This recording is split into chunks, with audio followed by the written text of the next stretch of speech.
WICR, rocking the campus in New Rochelle. All right, folks, welcome back for our third and final segment of the day of The Rock is On. I'm your host, The Rock. Hold on. Now, in the previous segment, I asked you guys, I said, who deserves the NBA, who should win the NBA MVP this year? Should it be Russell Westbrook with his historic season, getting 42 triple-doubles? Should it be James Harden leading the Rockets to the 3 seed in their title contending team? Or should it be Kawhi Leonard of the Spurs? And you know what, folks? Honestly, before I say who should win who, I just want to tell you one thing, though. You know, when it comes to the MVP or Most Valuable Player awards, there can only be one, right? And granted, there's been some years where you look at the winner and you say, and not only with basketball, but like any sport, baseball, football, even hockey, if they have an MVP trophy, you look at the MVPs and you say, you know what, that guy definitely, hands down, deserved it. Without a doubt, he was the best player all throughout the season. He deserved it. And then there were some years where you're scratching your head and you're like, how did he win? Or you'd be like, how does this guy win the MVP? But look what this guy accomplished. And it goes on and on. And in basketball, that's a prime example. That's happened in basketball more than any other sport in terms of the MVP or who wins the MVP. You look in the 60s, there was one year where Bill Russell, he won the MVP, and he had, a solid year.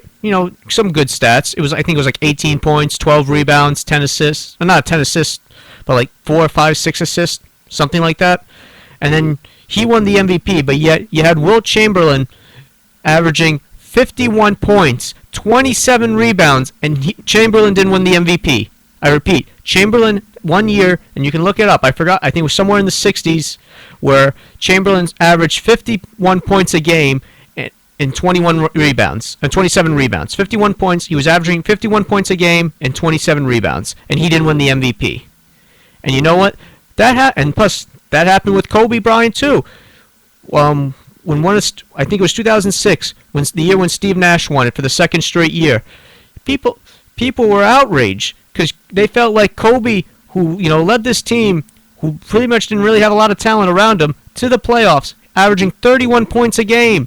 And he was lighting it. And also, that was the same year he scored 81 against the Raptors. Second most points scored in an NBA game in the history.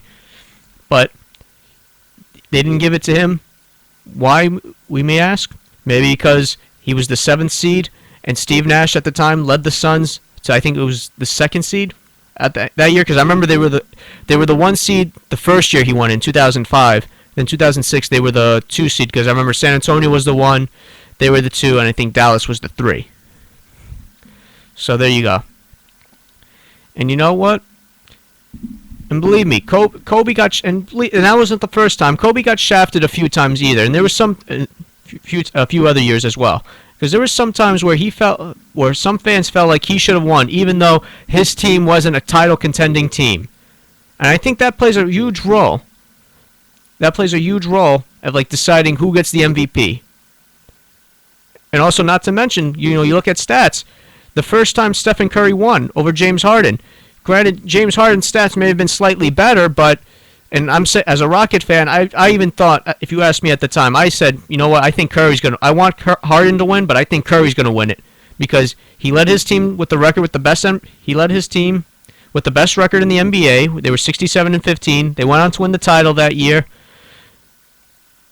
And, he was just phenomenal. He was a good player, though, but granted, he struggled in the finals, didn't show his MVP performance there, but, he won the MVP, his team won the championship, and that's that. And then, of course, last year, Curry was just unbelievable throughout the regular season and then through some parts of the playoffs, and then the finals came around, and then we all know what he did there, but I think what comes into deciding who gets the NBA MVP, you got to look at performance, definitely got to look at performance and statistics. But you also have to look at your team. Because you know what, basketball, it can be a one-man team. You can have one guy who's phenomenal, very talented, dynamic scorer, can't stop him, can't guard him, and then the 4 other guys are just standing around giving him the ball. getting some stops, taking a shot here and there, but for the most part, they're just standing around. They don't play really a vital role in the team's success. And that was the case with Allen Iverson with the 76ers in the early 2000s. They went to the NBA Finals, but they lost to the Lakers in 5 games. Or LeBron James, when he was with the Cleveland Cavaliers during his first stint, it was just him, but then he didn't really have solid players around him or talented guys around him. He had good players, but not the key guys that can get you over the hump. And he had that with Kyrie and Love and Thompson and everybody else. So my question to you, or your question to me, is do I think Russell Westbrook deserves the MVP? I think he does. But I'm saying I think Harden's more deserving of it, because I think you look at his stats. Granted, he's practically averaging a triple-double as well. He's got 31 points, 10 assists, and 8 rebounds. So he's around the triple-double. Obviously Westbrook is averaging a triple-double, but Harden is right around the triple-double. But also, you got to look at it this, like I said, Harden's team is more successful. Harden led the Rockets to a better record.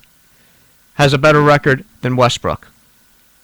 And you know what, folks? And I'm telling you, don't be surprised if this does happen. Don't be surprised if Harden gets the MVP and Westbrook doesn't. Don't be outraged, because you know what? Like I said, Westbrook deserves the MVP, because what he's doing is just unprecedented and it's just crazy.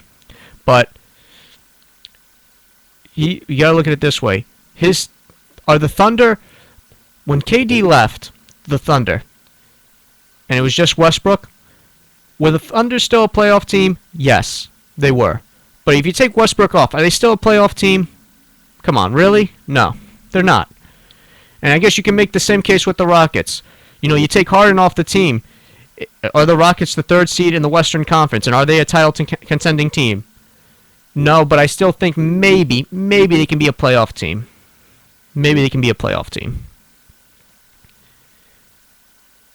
But who knows?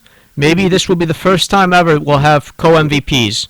Well, you're going to have James Harden and you're going to have Russell Westbrook winning the MVP in the same year. It's possible. Really possible. Or maybe you could possibly have, giving it to the guy based on the stats, as opposed to the guy with the stats and the overall team success, or his team's success. And man, I'm telling you, I'm looking for, as a fan, I'm a huge Rocket fan, but as a fan, even if you're not a Rocket or a Thunder fan, you guys got to be locked and glued to that 3-6 matchup between the Rockets and Thunder, opening round of the playoffs. That's going to be such a great matchup. It's going to be a phenomenal matchup. And usually they announce the NBA MVP like the first week of March. So can you imagine if that series goes into a 7-game series and either Westbrook or Harden wins the MVP, and then one of those guys, the loser of the MVP or the guy who doesn't get the MVP, is going to come out with vengeance. That's going to be something, though. But there you have it. Like I said, there's a lot of scenarios that can come into play, but don't be surprised if the NBA or if Westbrook doesn't win the MVP, despite him averaging a triple-double and something that hasn't been done in the sport over the last 40, 50 years. And also Harden did get shafted the year Curry won it, the first time Curry won it. Harden did get shafted. If you look at his stats, he had better statistics than Curry, but just the only thing is his team was the 1 seed, had the best record in the NBA. Harden's team, his Rockets, were the 2 seed. And in this scenario, Harden's team is the 3rd seed, and Westbrook's team is the 6th. But it should be interesting. We'll see how it goes. And on that note, that ends this segment and ends this show of The Rock Is On. Have a great day, everyone.